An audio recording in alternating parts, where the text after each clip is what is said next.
database modernization, be good to have a definition of what it is, what it involves, and I suppose as well, why does it matter? Why is it important? Yeah, it's been probably 30, 40 years now since the emergence of monolithic databases like Oracle and SQL Server and things came onto the market. And we've been using that same technology for all that time. But there's a lot of new databases and a lot of new approaches. We've moved in the marketplace. We've moved towards new infrastructure in the cloud. We've modernized applications to microservices, and so. But the database is the one area where people haven't really moved as fast as they have in these other areas with infrastructure and applications. So database modernization for me is that move to cloud native. It's that taking advantage of the infrastructure and microservices, building out heterogeneous databases which are fit for purpose. All of those combination of things that come together to take advantage of these things. Okay, and I suppose to slightly rephrase the question, what is the problem, if you like, with legacy databases? What issues surround them? Yeah, so I mean, if you're running a traditional database, it's going to be quite a complex event. It's got a lot of stuff being built up with it. You're not going to have elastic scalability. You're not going to have both horizontally or vertically. Both of those are going to take you down a route which has downtime or costs associated with it. You're not going to have the ability to have it across multiple data centers. It's hard to put into tools like Kubernetes. All of these things come together. So the challenges are, it's expensive to run. It's probably not open source. It works. It's not vertically scalable, not horizontally scalable. It's not easy to change and migrate. So everything that you touch on it just costs you. And we spend an awful lot of time building around those problems at the moment. So if you want to have resilience with a database, you might build it in 2 data centers and then build some replication tool between it. And then that's all brittle. So what we're looking at in cloud native databases and database modernization is putting in things which are already distributed and highly available. So if one node goes down, it doesn't take your database down. You can scale up when you get demand, and you can scale back. And I think actually elastic scalability, scaling back down afterwards, is really important because that's where you get the cost savings. If you're running something which you drive up and it gets very large, then the load goes where you want to scale it back down. And if you've done this in a traditional way, you've got the infrastructure, it's too expensive. You want to take that cost out again. Okay, yeah, so you've referenced cloud native databases a couple of times. So in terms of the benefits, and I think you started talking about that, but perhaps if you can give us the full picture. You mentioned the elasticity is important, but what are what's that benefit in full and the other benefits of going the cloud native database route? Yeah, so first and foremost, cloud native, I suppose I'd start with elastic scalability. So this is the thing that changes it for organizations. You can move and use that infrastructure. So you should start with whatever size you need, probably across multiple AZs, so that if you lose an availability zone, which happens increasingly commonly, you can keep on processing. But you should be able to build that at the size you need, grow that database out as you grow easily without having to take any downtime, upgrade it. This is another part of that elastic scalability, is being able to do a rolling upgrade in these things so that you can actually not have to, again, all of this is about keeping the database up all the time and available. You want to be able to upgrade it. You also want to then have the resilience that comes with that. So you don't want to lose it when the AZ goes down. You don't want to lose it if you are making other changes. So all of these things come together, and they have both commercial and technical challenges with them. So with the commercial side, there's cost. Downtime is cost. Operational complexity is cost. Maintenance is cost. All of these things, and as we look at these things, it's increasingly, with traditional databases, very difficult to keep those costs down, whether it's license costs or because people move into open source, or whether it's the operational costs or the plugins to make things work. So all of that adds to the cost profile. From a technical perspective, you get into having to use lots of product, making it brittle, keeping these things together. So, but those benefits tied with this elastic scalability, resilience, make going to the cloud very attractive. And that's all, but it's also the challenge, because of course, you've moved your application up to the cloud, you've moved your infrastructure. And if you move that data, the instinctive thing to do is to move your traditional database in there, but you lift that up and put it into the cloud. You run into the challenge of that database not being designed for the cloud. So it actually is also an exercise in moving to these new architectures. It's something that you have to plan out to get the benefits with it. Yeah, I was going to come on to that, because obviously migration, the word sounds so simple, but there's obviously a whole sort of can of worms. So is there a standard process of migrating a legacy database, or does it very much depend on, what that database is? Just talk us through the issues surrounding that migration. Yeah, so I think, it depends where you're starting from. As with these things, if you have complex applications which are very large, then your journey is going to be very different from something which you've already built into microservices. But you have to accept that if you're going to move to a cloud native database which is distributed, there is going to be work to do. You're going to have to do some work in doing these things. So something which is already microservices is relatively easy, and the process for both big databases and microservices is relatively the same. It's just the amount of effort that is involved in doing the migration. So basically, you want to understand what database you're going to. You want to be able to plan the schema migration and understand what happens with that. You then want to migrate the data, and you'll probably do this 3 or 4 times. Nobody actually just migrates the data once. They actually go through that process, refine it. You then have tuning to do on your new target database once you've migrated the data. Largely, this is because the pathways for accessing data change if it's distributed. So if it's in a monolith, data is local. If it's in a distributed database, data will be over the network. So you just want to do some optimizations to make sure that you deal with all of those things. Having gone through that process, you've then got something that you can work with. Then you put the application over there and just make it work. That's a relatively simple part of this exercise. And then testing cycles, iteration, migration, and production. And I think what's really interesting about that is with microservices, it happens very quickly. But with monolithic, you actually will also do some what I would call decomposition, which is, you've got a big system which has been there for 30 years. So you'll actually look to take components of work, take the product catalog out, take the customer catalog out, and move them out one at a time, going through these exercises. And that's the opportunity when you do this analysis as part of the process of understanding what new cloud native databases you need. So you'll use, for transactional, you might use a database like us, Yugabyte, but you'll also use other databases. So you may have search as an option in there, or an analytical data store as well. And all of these give you the advantages then of building the right database, sitting underneath the right tool, sitting under the application, delivering the right benefits for you.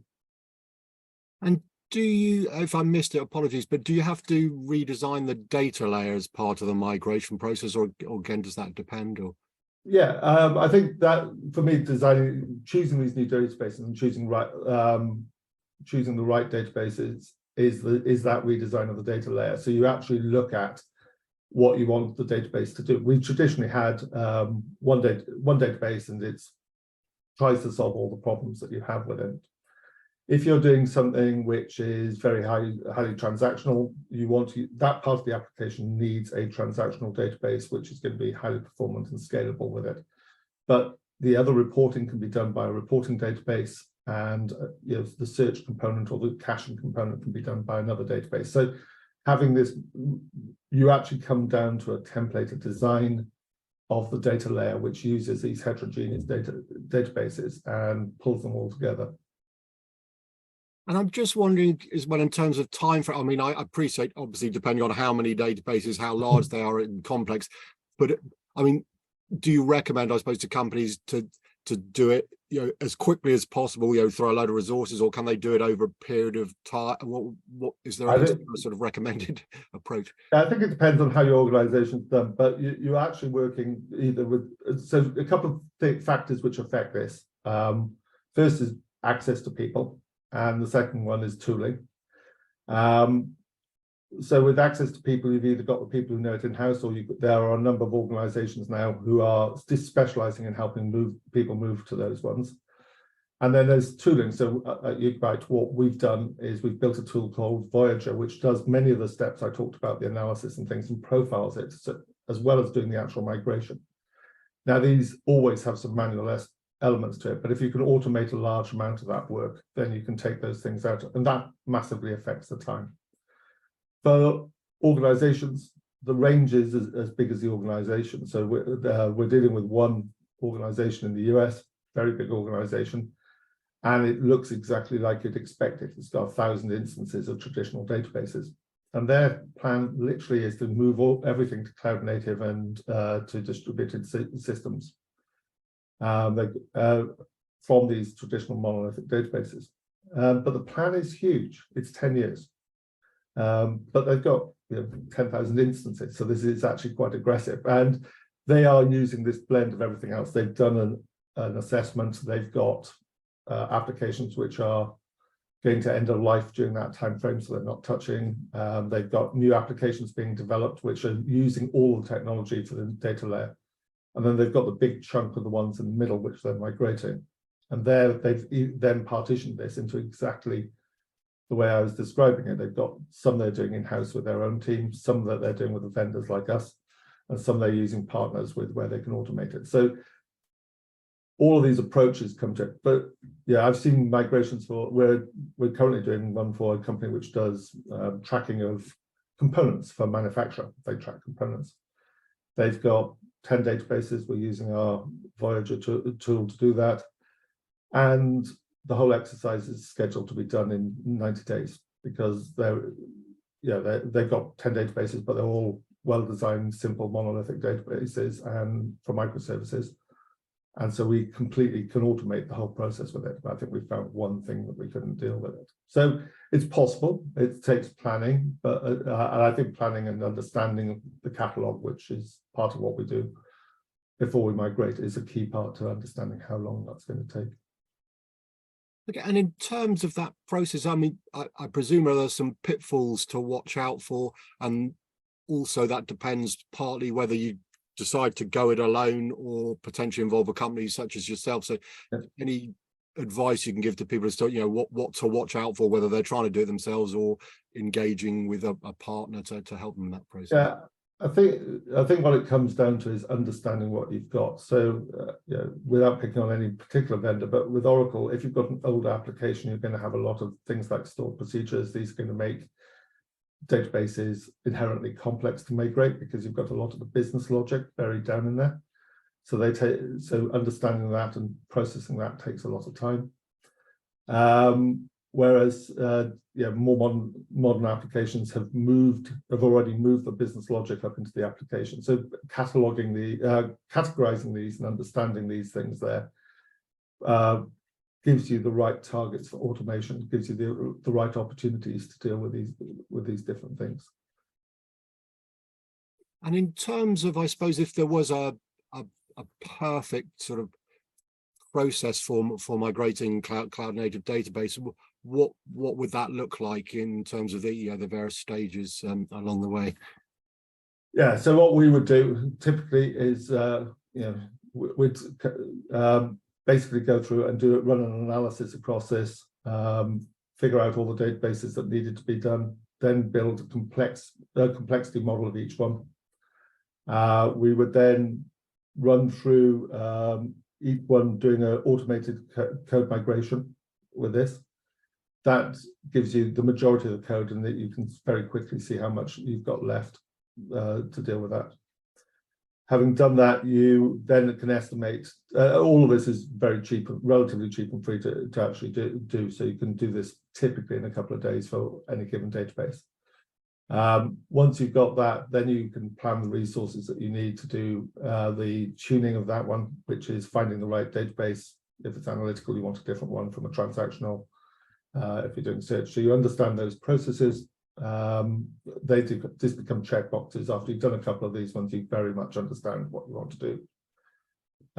You do the work, you do the refinement, you modify it, and then from there, you do the final steps, which is actually create that schema, migrate the data. And then the thing which I always find interesting and challenging with this is the number of times you have to do this schema migration. Can you take downtime?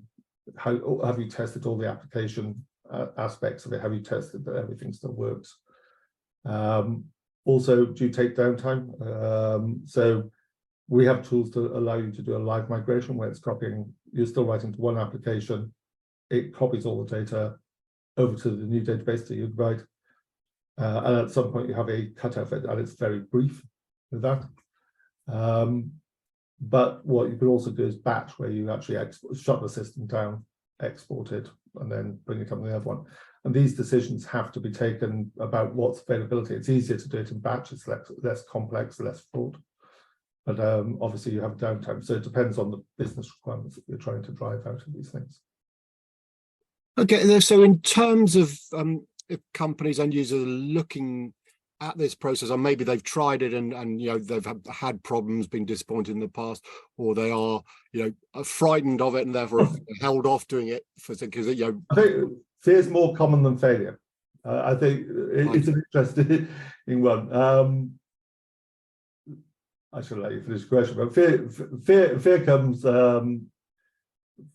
People are afraid to get in the process because it does there's the potential for these to be big programs. And I think having partners which understand this, whether it's the vendor or an integration partner, helps understand the process, helps catalog these sorts of things. Failure is actually an interesting thing because you start on the journey. If you've already made it, if you're committed to taking the advantage of the cloud, then you're bound to make some early mistakes, but it's a case of failing fast with these things, getting that understanding with it, and then refining up the process to fit with what you're doing, and then moving forward. Because ultimately, you're going to have to get there. If you've already made a decision to go cloud native to take all of these advantages of databases like Yugabyte, you really have to. You have to start on the journey. You have to start somewhere and do these things. And I wouldn't wish failure on anybody, but we all learn from these things. And the first one or two are going to be a little more fraught than the later ones. But you can build this incredibly sustainable, fast, automated process and do it. And it's about the planning things which goes with that. And in terms of deciding whether to go it alone or to engage with someone such as yourself to help.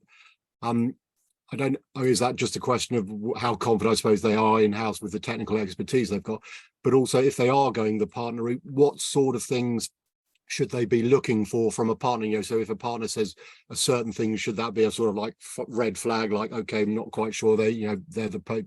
Just any advice you can give as to how to identify the right partner. The right partners will usually have some, we have diagrams which we go to, but we have a process which is well defined with our tools. We can talk about our tooling. For me, it's very much about automation because so much of this can be automated with it. So partners which have tooling which can demonstrate automating, that's a strength. People who have skills in the target database and the source database is an important part of this. So if you're dealing with somebody who's never seen the source database or the target database, they've got a sharp learning curve, obviously. Whereas partners who have seen the target databases and know the source databases will have that understanding of the complexity. So if they have a pattern and an approach to dealing with this, then you get benefits of dealing with both of those ones. And it's interesting, we partner with big companies and small companies. And the other thing is, it depends on the type of organization. So some organizations I work with work better with small consultancies who take points on it. And the large organization I was talking about in the States works very hard with a very big integrator, because they've got them already working on each of those applications. So it's about finding a little bit of fit as well with the type of organization you want. Don't assume that the biggest consultancy is going to give you the best value. It's the right combination of these things that you need. And without wanting to sort of scare people, do you think for a business that's trying to, survive, if not thrive, in the digital world, is it possible to exist on, and we started the conversation, sort of 30-year-old databases, or do you think it will automatically, there will be some element of compromise if they keep using such an old database? They will start losing business opportunities. So migration and upgrading to cloud native has to be done. They have to face that at some stage. Absolutely.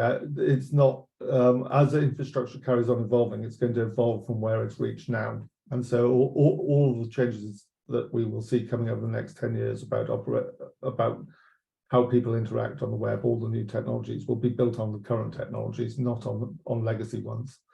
So, nobody would expect Google to be unavailable, but increasingly we don't expect our banking apps to be available, or the reservation systems to be available, or e-shop and all the services, any of these things that sit behind these things. All of that relies on having very reliable systems. All of that relies on cloud native technologies to do it. So new systems were going to be built on this one, and they're going to be faster to build. They're going to be lighter weight. So the cost of migration now is an investment, not a loss in terms of what these things are. Because if you don't take advantage of it, if you don't do that move, and you end up trying to build on top of this, it is going to go wrong eventually.